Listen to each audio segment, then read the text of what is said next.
Hi, and welcome to episode okay. Take 2. Let's start this again. Hi, welcome to episode 2 of the Wilderness Journal. Oh wait, I didn't even introduce myself. Hi, my name is Ash. So, I've mentioned this before, but I'm really excited to be making these videos and to be sharing them in this series. And it's something that I really want to start focusing my videos around is nature and wildlife, because it's such an important part of my life and who I am, and it's just,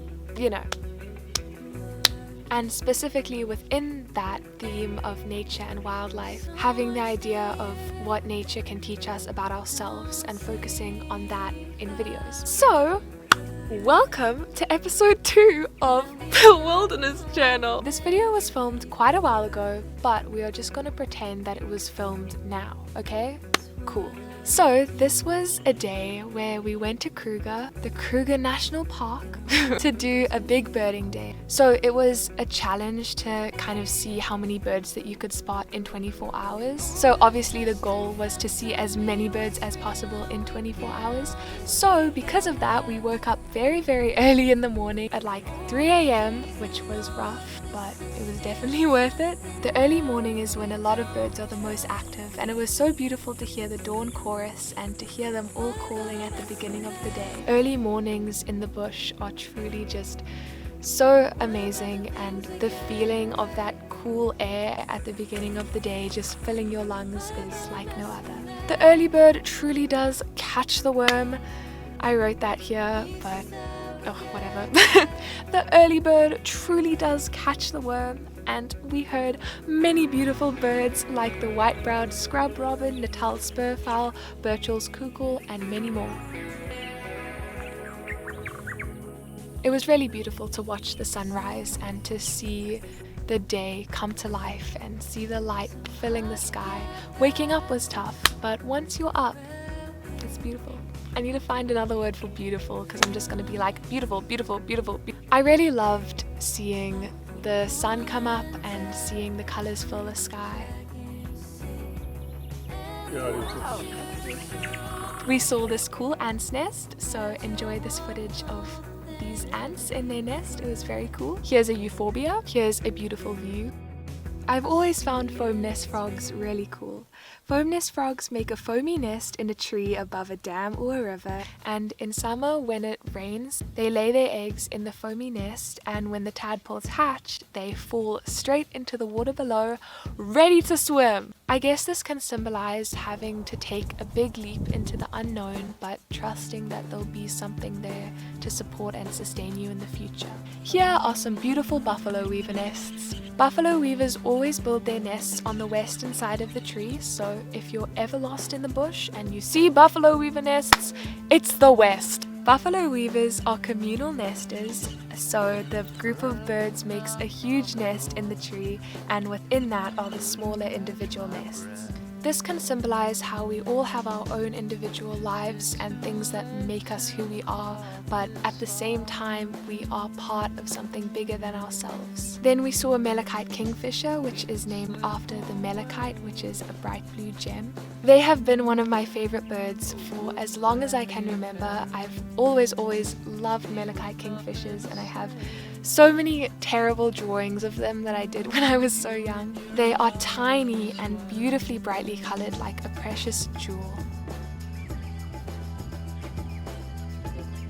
Here's an adorable yellow-legged tree squirrel, which are one of my favorites, because how can squirrels not be one of your favorites? I love seeing them because whenever I do, I'm reminded of the pet squirrels that we've had over the years and all their adorable quirks.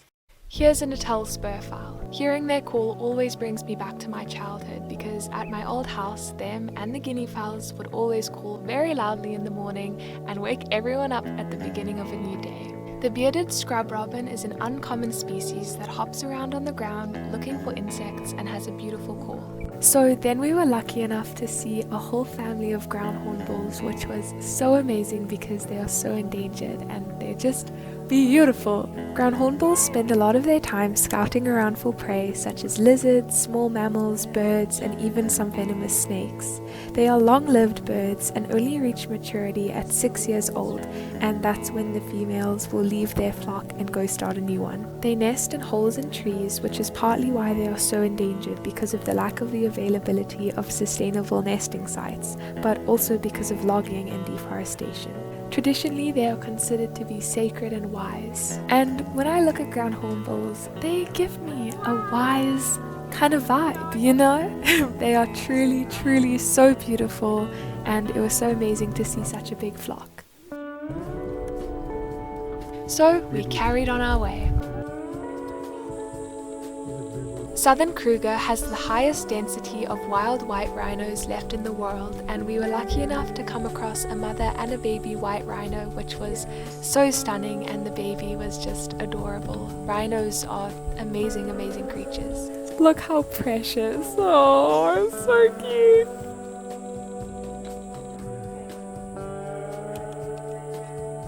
What is that?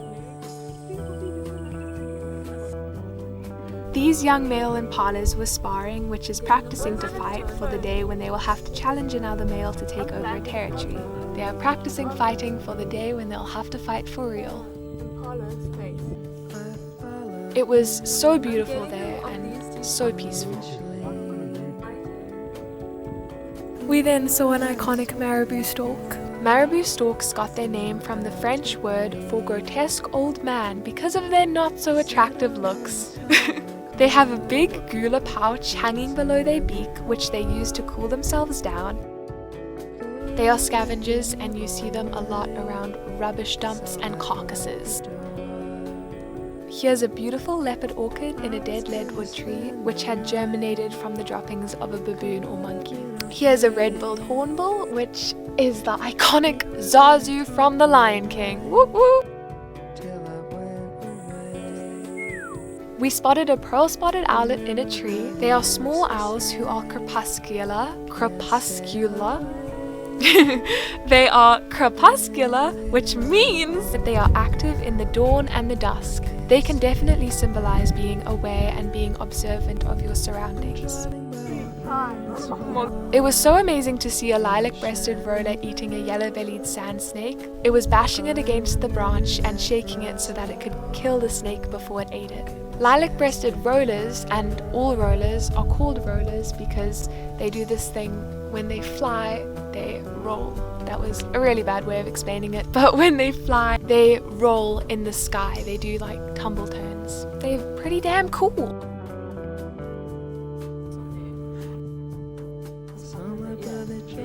Red-crested kahans have an interesting way of displaying. They fly high up into the air and then plummet straight down to the ground, only to pull up at the last second. So as I said before, this was filmed a couple months ago. It was filmed while it was still summer. And so there were adorable baby impalas that must have been only a couple weeks old. They were so cute. Their little faces. Look at them. Look how cute they are. Aww. Impalas are really, really common, so we don't really think twice about seeing them, but they're really beautiful too. And the babies, I mean, look at those faces.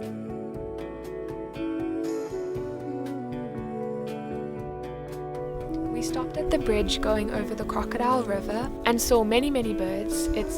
That place is just so beautiful. I love going there. I'm saying the word beautiful so much. I'm like, this is so beautiful, and this is so beautiful, and this is so beautiful. But I don't know what else to say.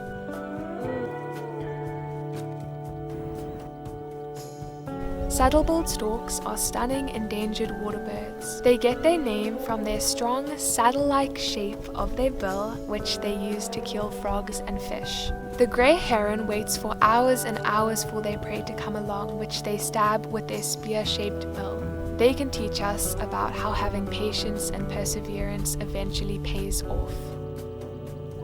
Hammerkop means hammerhead in Afrikaans, and they get their name because of the shape of their head.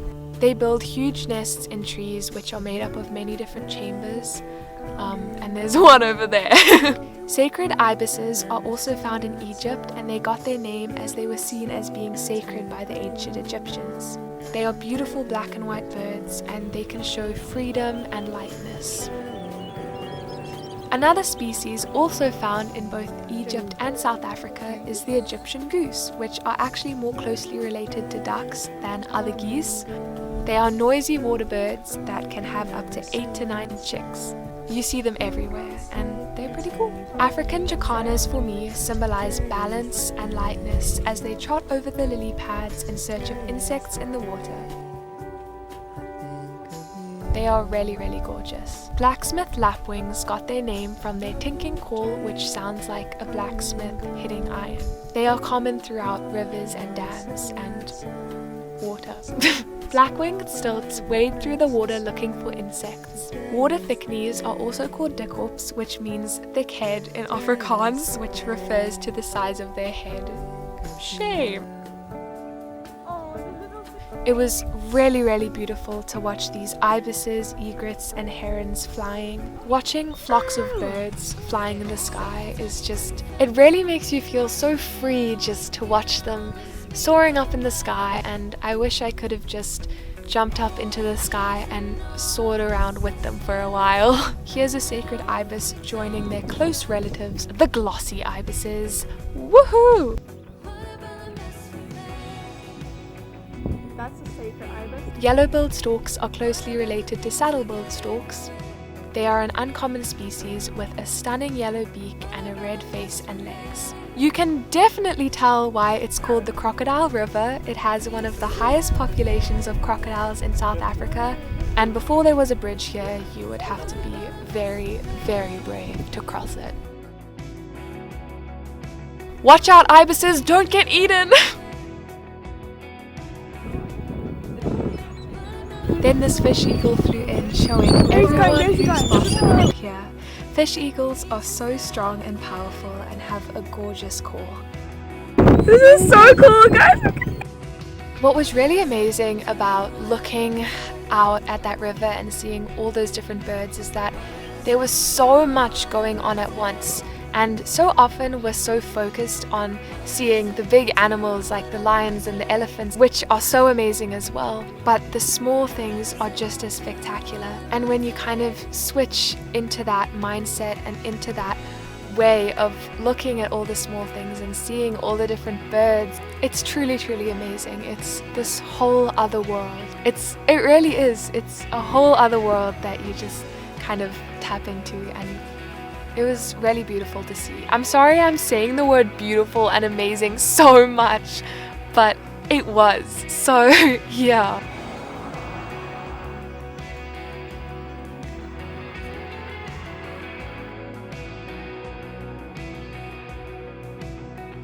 Blue waxbills are another one of my favorites, as they've been a big part of my childhood. We went to this bird hide and saw an Egyptian goose.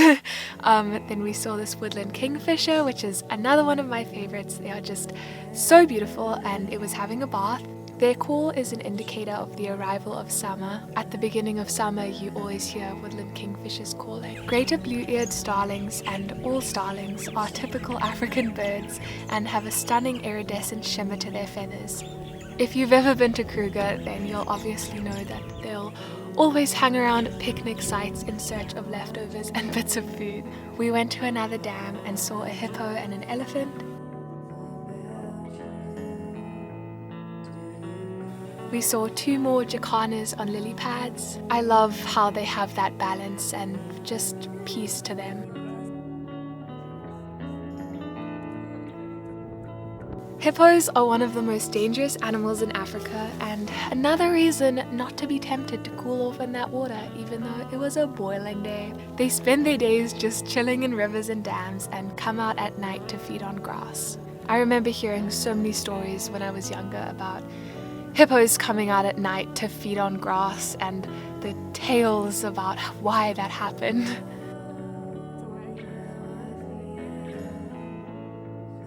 Later that day, we came across another hippo who was looking very scratched up and who obviously didn't get the memo about hippos coming out at night to eat, because he was chowing away.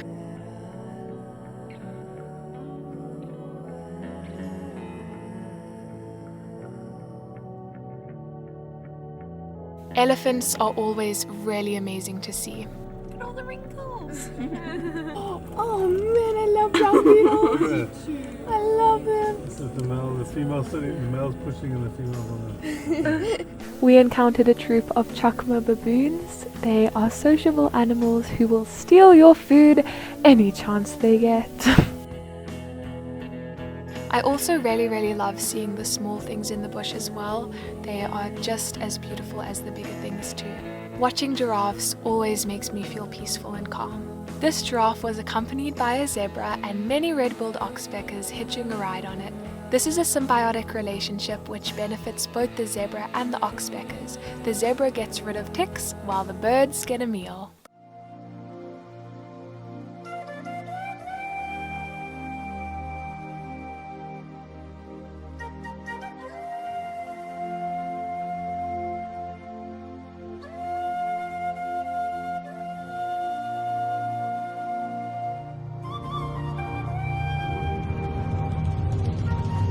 At the end of the day, we saw thousands and thousands of barn swallows filling the entire sky. They had just flown in from Europe where they migrate from. I didn't get that on video, but we did see some more barn swallows perched in these trees. And it was just the perfect way to end the Big Birding Day.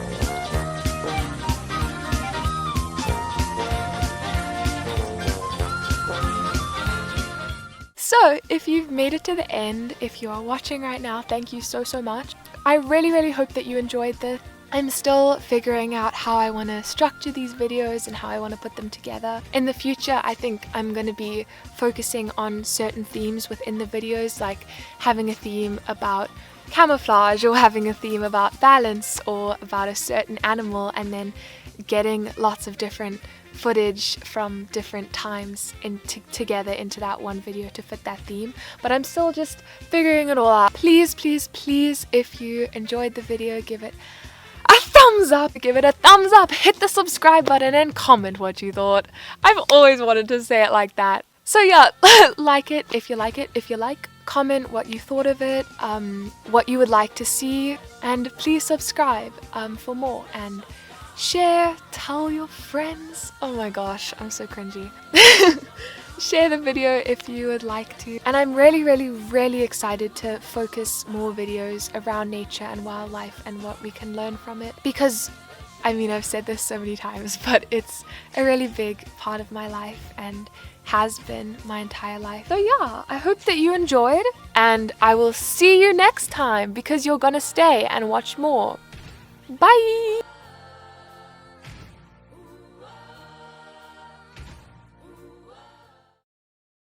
Hey Bo, what's up? I'm being awkward, what's new? I'm so awkward. Okay, just talk. It's fine, it's normal. Okay. Hi. This is... I hope this stays still. Hi. Okay, again. Okay. Is everyone quiet? Okay. Never mind. Okay. We can do this. I don't know why I'm so awkward today. This is so awkward. Hi, my name is Ash, and welcome to episode 2 of the Wilderness Journal. Southern Kruger has the wild. Southern Kruger has the wild, and here you can see the mirage. And here you can see, and here you can see the mirage. And here you can, and here you can see the mirage. Kill me. Black-winged stilts. Black-winged stilts. Black-winged stilts. Black-winged stilts wade through the water looking for insect. Black-winged stilts. Hey Benj. I'm trying to record a voiceover for the Kruger video. They spend their days chilling. But I hope you have a great day. Thank you for watching. and goodbye.